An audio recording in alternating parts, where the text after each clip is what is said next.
Joe Brooks has no legs. He lost them in an accident in 1956. He is, according to his friends and relatives, a most unusual man.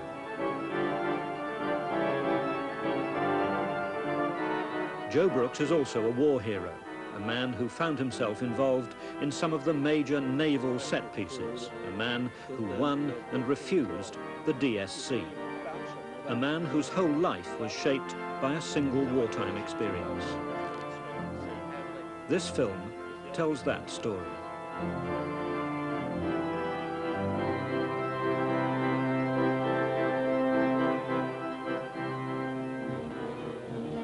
As the Royal Yacht Victoria and Albert glides into the mouth of the River Dart, memories must be revived for His Majesty. For the King himself was a cadet at the Royal Naval College in the years before the Great War. 1939, and the young King and Queen paid a visit to the Dartmouth Naval College. Among the cadets on display was Joe Brooks. Joe came from a naval family. They even lived afloat, aboard a boat called the Marie. And each summer they'd put to sea. The previous summer, though, had been their last voyage aboard the 100-foot Baltic trader. It was blowing a full gale at the time, rough sea, and the ship was rolling heavily. And she started to leak faster than the pumps could pump her. There was something wrong with her fastenings down below. And she eventually foundered, and we were rescued by a German freighter, a banana boat called the Oldenburg. I must say it was my first encounter with Germans, and I remember being quite interested in how they would behave, and they behaved in exactly the same way as an English person.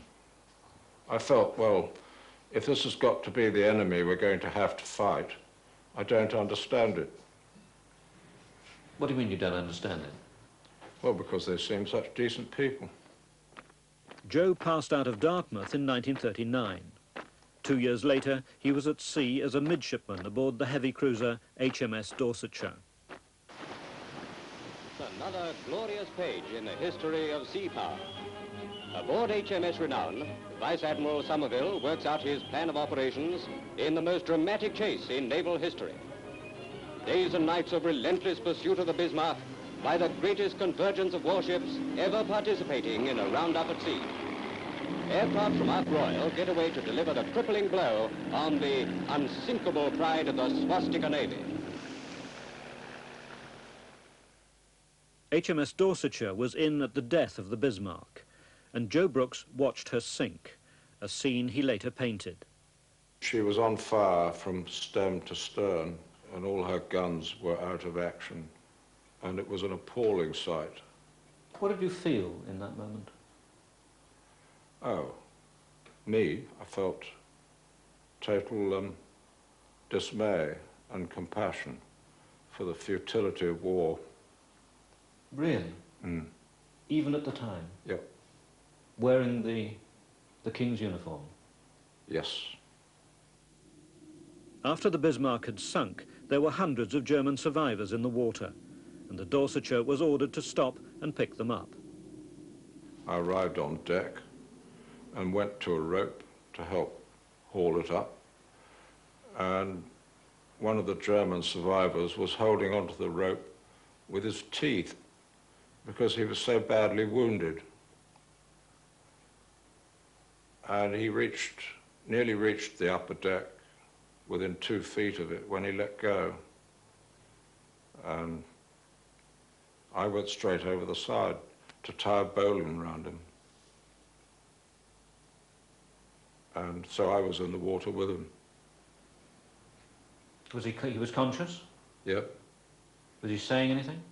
Yes, he was trying to say thank you. And what happened next? Well, I got the bowline tied, which was extremely difficult because of the rough sea. And the ship was rolling so heavily that we were both carried underneath the ship, and I lost him. At this point, a U-boat sighting drove the Dorsetshire away from the area. Back aboard, Joe Brooks was arrested, The charge? Desertion in the face of the enemy. I was surprised at the charge, but then it was absolutely so, because a fighting man is not meant to rescue the enemy. He's meant to remain fighting fit to fight the enemy. And by deserting, you're no longer a fighting person. Didn't that thought go through your mind when you were weighing up whether or not to jump into the water to rescue this man? Well, thinking back about it, actually, I remember the sensation of total compassion overcame anything else. So what happened? Did they throw you in the brig? Yes, I was under arrest for a long time on this charge, and in those days it was a capital offence, punishable by death. And so I was waiting for a long time. How long? 3 months. On the vessel? Yes. How did your crewmates react? Well, it's interesting. The sailors used to come and visit me and give me their tots of rum. And there's nothing more sacrosanct to a sailor than his tot of rum. The officers didn't come near me. While the rest of the British Navy celebrated the sinking of the Bismarck, Joe Brooks remained under arrest. Finally, the charges were dropped. But how did he feel during the long months when he had to face the possibility of a death sentence? An attitude of amazement to start with, followed by anger, and finally by belligerence. And I've been belligerent ever since. I haven't changed much. 1942. Joe Brooks now volunteered for special service, a post aboard one of the new midget submarines being developed for top-secret raids against heavily defended German targets. It rapidly became quite apparent that the main problem was the submarine itself and not the enemy we had to fight. They were built very quickly and thrown together, and we had a lot of trouble keeping them running without them sinking. We relied on each other entirely. In a submarine life is totally different than in a surface ship. You've got to have complete faith in everyone that they're doing their job correctly, otherwise you don't come back anymore. And with Joe, he was responsible for the trim, the depth keeping, all the electrics. He was responsible for the engine, underway that is, the engine clutch, tail clutches, and I was up the front doing the steering. And I dived and surfaced the boat, of course, and the captain was at the periscope. So one had to have faith in everything that each other was doing, the utmost faith. Yes, I trust Joe anywhere. Joe Brooks took part in the raid on the Tirpitz, but his submarine sank en route. 7 months later, he and the crew of X-24 attacked a floating dock in Bergen Harbour. They dropped their charges and picked their way through enemy minefields to the open sea. X-24 was the first midget submarine to return from a raid intact, and the crew got a hero's welcome. But the homecoming was soured by news from secret agents in Norway. They shot 100 Norwegians in the streets of Bergen, Gestapo. Hostages? Yes, they just assumed that it was the Norwegian underground army who had done it. How do you feel about that? Rotten. You won a medal. I didn't win it, I was awarded it.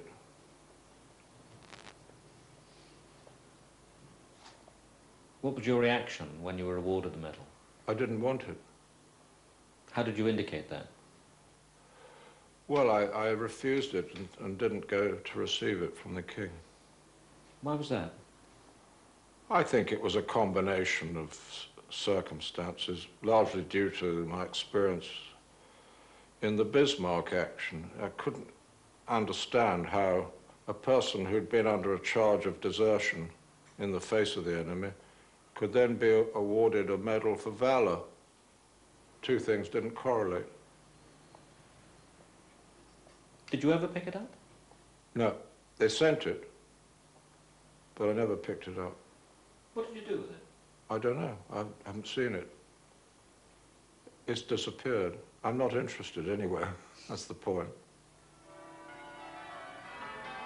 Joe Brooks married in 1947. His wife, Eileen, was a doctor, and she too was in the Navy. A very attractive personality. And he had a lot of charm, which he still has, when he wants to use it. And he had an aura of making everything interesting that you did with him. And he was an amusing person to be with in those days. After the war, Joe Brooks stayed in the Navy, developing new underwater techniques, many of them drawing on his wartime experience. Then, in 1956, he met with a diving accident. Well, I was blown up, lost my legs, and the other diver who was with me was also seriously injured. And 2 people who were in the boat were killed. Did you think you were going to die? I didn't care. What do you mean? Didn't worry me in the least whether I died or not. I've had this attitude of mind ever since the Bismarck incident, really. I don't really care. I don't have the same view on life as other people. What do you mean? Well, I'm not so concerned about whether I live or not, I think. In fact, I'm sure. They told me when I arrived that they still didn't think the prognosis was at all good, and they thought he'd probably die any minute. They took my blood away. They were giving me blood for the treatment of shock. They said there were other cases in greater need than me because my chances of living were pretty remote. So I remember smiling and saying, well, take it then. This went on for a while until he came off the dangerously ill list. And he, at that time, was unaware of the fact that he'd lost 1 foot and probably would lose the other one. So the consultant said, there's no point in telling him if he's not going to survive. So when it became obvious he was going to survive, I was asked to tell him that he'd lost 1 foot and he would probably lose the other one, which I did. And he, by this time, had got to the stage where he could sit up and look down to see what was going on at the bottom of the bed.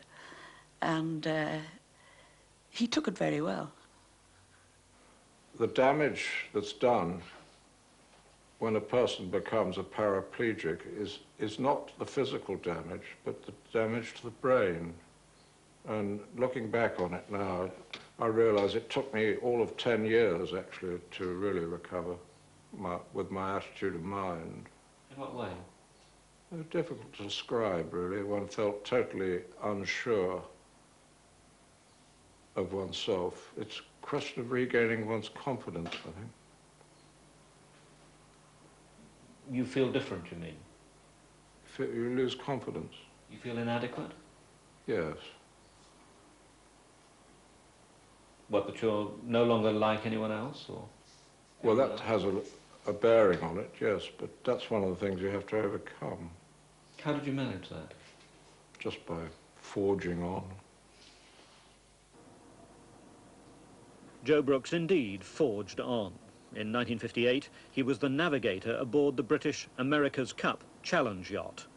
And he was back underwater too. Well, of course, he needed a bit of help to start off with. And I recollect one old friend of mine told me the tale that he was wheeled down Stokes Bay Pier in his wheelchair and emptied into the sea at the far end of it.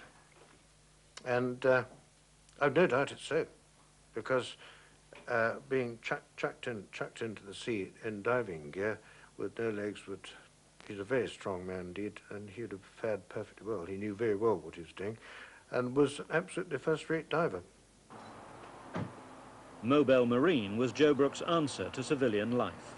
Well, this was a pipeline survey of 3 gas pipelines. Now it's a successful diving company on the south coast of England. But when he founded it, times were still hard. This outfit worked. Everyone did every job. You might find yourself running a tug one day, diving the next, or whatever you like, or sitting in the office.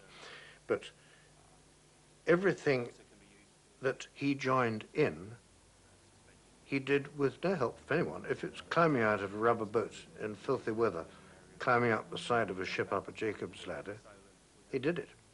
He'd come in, have a chat with the lads, and make sure everything was okay. Then he'd go out, put his swim trunks on, take his legs off, and go for a swim. November time, the man would be in the water 20 minutes, half an hour, a really long swim, and just come out, towel himself off, stand there in a short sleeve shirt, middle of the winter. Everybody else is freezing, overalls, scarves, and working away in the workshop. Joe would just be standing there, no problem at all. It seems a very hardy character in every way. In 30 years, Joe Brooks has developed unique engineering solutions to a variety of underwater problems. Today, in semi-retirement, he inspects work on the foundations of Brighton's Palace Pier. A man, it seems, with limitless stamina and limitless patience. Frankly, I never saw Joe Brooks lose his temper. I don't think so. I can't think of any occasion. He had reason enough, probably with me, because quite often I used to say, "Oh, no, Joe, we can't do that." And he might easily have said, "You're too much of a stick in the mud. You're ridiculous." Never did. He was very, very patient. And that, I think, is quite astounding, really, with the frustration that there was. And his own mind forever leaping ahead of mine, with me trying to hold him back. He must have thought, when's this check going to wake up? He never did. If at the end of the day we'd slope off down to a barn and yarn about this and that and this and that, never ever any, well, we'd have got that done if it hadn't been for you. Nothing like that at all.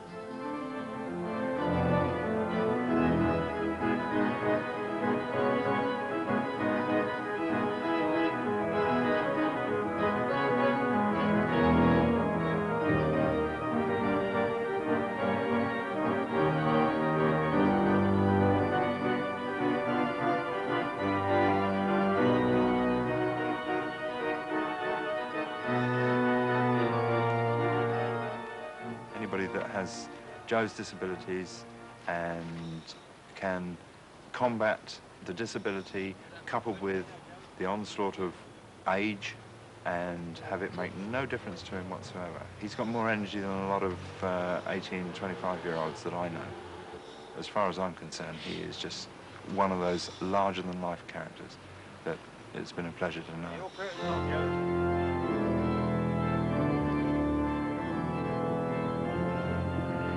Yes, he was difficult to work with. There's no doubt about that, because somebody who's so filled with ideas, with imagination and vigor. For instance, we hired Bison 4, a gigantic thing that would lift 1,000 tons just because it happened to be passing the Solent, and Joe Brooks wanted to lift. That took doing, and it was sudden, and I thought, oh, no, really can't do that kind of thing. Well, in that way, it was difficult. It's a good job, this. Well, I'm glad you approve.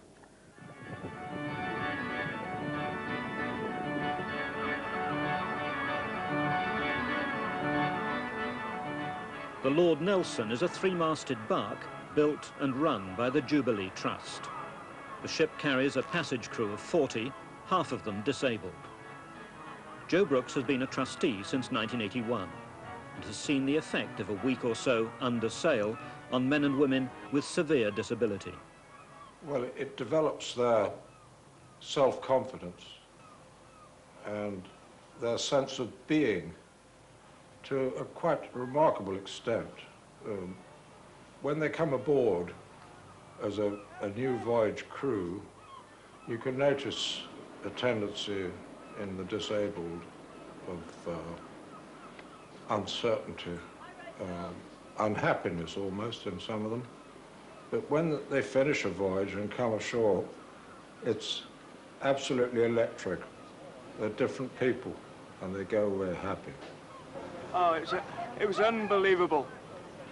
The friendship and the camaraderie you have on these trips is unbelievable. Did you have your harness on? Oh, I had that on. Yeah, he had his harness on. The only thing, I was trying to find out how to hook on, like. If I'd have found out how to hook on, no one would have stopped me and have gone. It's a special quality, I feel, that people that meet him just want to be enthusiastic just because Joe wants it. He is very, very keen on seeing people really fulfill themselves. I think he gets more pleasure out of seeing somebody just grow within themselves and achieve things that they didn't even know they were capable of, and knowing that it's partly his doing, and just seeing that people can fulfill themselves. He has good days and bad days. Some days he's very emotional and can't cope, and then because he has such strength of spirit, he'll bounce back very quickly. But he used to not have depressing times. He used to bounce. He was always bouncy at one time. Now, not so much so. He doesn't cope as well. But then he's always been different to other people. And so one can't ever compare my father with the rest of humanity, because he's never felt he fitted in himself, and he's never actually really wanted to. He's very colourful. There is an eccentric streak there, but there's a tremendous professional streak there too. He's a perfectionist. The trouble with him being a perfectionist is that if he's involved with anything and he's not happy with the way it's been done, he tends to take over. And that could sometimes be regarded as being an eccentric. You see, there are so many things he does. I mean, his artistic side. He paints a jolly good picture. He's bold as brass. And as far as I'm concerned, if anyone is bold like that, brave, then he has my respect. If I'm honest, he's been a terrible husband and a terrible father, but he's always been there for me when I've needed him, and always will be. And I love him deeply. I get so angry with him sometimes. I just get so furious with him because he's such a stubborn, obnoxious old man, particularly when he's been drinking. But at the end of the day, I love him deeply. And when he dies, I'll miss him terribly. And there'll be a huge void in my life, because I'll never come across anyone like him again. Yes, I suppose they think I'm very difficult, but I don't know how you can achieve success in the sort of things I've done and am doing without being a bit difficult.